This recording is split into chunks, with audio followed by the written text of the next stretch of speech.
Welcome to the Real News Network. I'm Jess Lenore in Baltimore.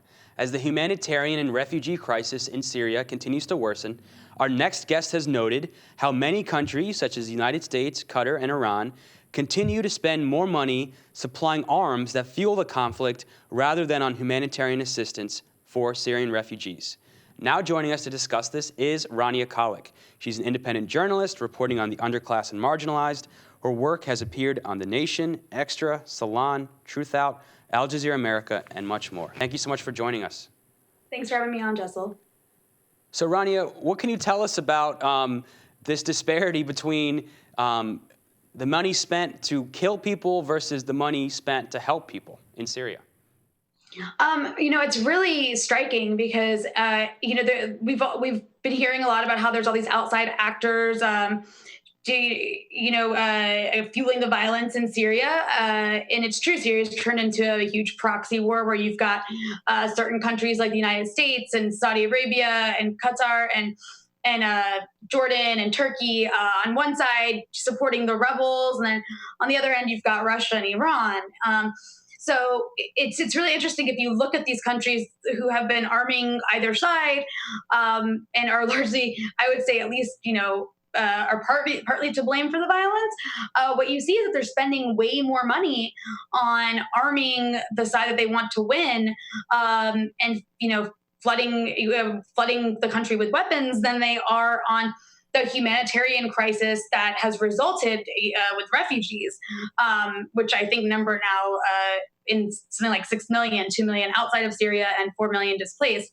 So, for example, with the United States, to be fair, the United States has spent the majority, or has given the bulk of humanitarian aid, to the UN.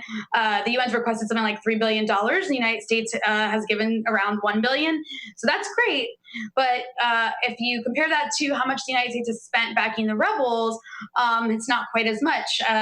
First off, the United States has spent somewhere around $1 billion at least, giving what they call non-lethal aid to the opposition.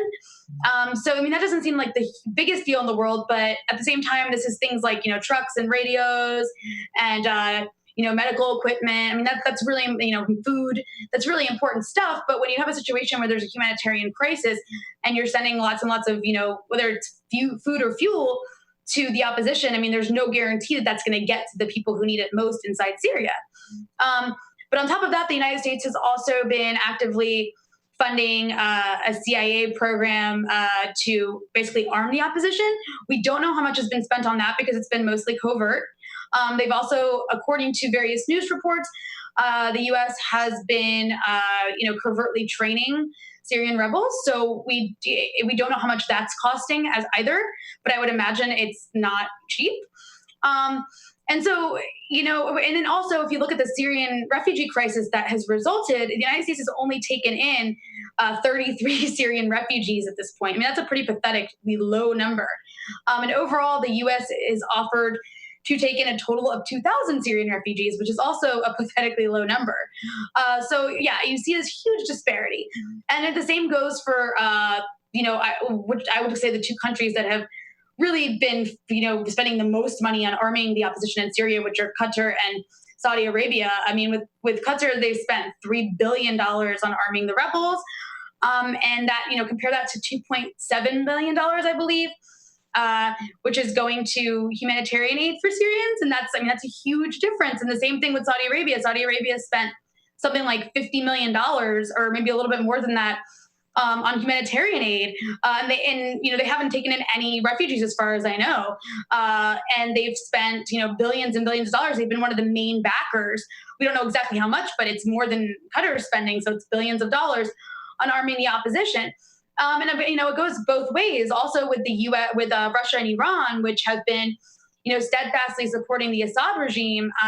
It wouldn't be possible for Assad to commit all the violence and brutality he's committed without weapons that have been, that he's been able to buy from Russia. That was really crucial when the uprising first began. For a while, Russia stopped arming or stopped sending weapons to the Assad regime, but after diplomatic talks broke down a few months ago, they started sending arms again. So we know Russia's, I mean, there's spent around, or not spent, but Russia's at least given $1 billion in arms to Syrian troops. I imagine it's probably more than that. And, Russia's also spent a very little money on humanitarian aid, only about, I think it's like under $20 million. And plus, Russia's also basically used its veto power to protect the Assad regime from the UN Security Council. So, and I don't know that you can really put a price on that. And then, the same thing with Iran. Iran has given tons of surveillance technology to the Assad regime that was crucial to suppressing the uprising when it first began, when it was still nonviolent, even. That Assad wouldn't have been able to keep a tab on protesters without that technology and to shut it down the way he did. And the same with the arms. They're still giving arms. And I mean, Iran, I couldn't even find Iran on the list of countries giving humanitarian aid to Syrians. So it's the same pattern with all these countries that are involved. They're more invested by far, by billions of dollars, they're more invested in fueling the horrific violence in Syria. And they're doing very, very little, if, some of them are doing nothing to contribute to aiding Syrian refugees who are really, I mean, they're in some of the most inhumane circumstances right now. And it's really, really tragic. So I think that's important to look at that contrast and point it out, because it should elicit, I think, outrage among people who care about this conflict. Rania Khalek, thank you so much for that very important report. Thank you for having me on to talk about it. And thank you for joining us on the Real News Network.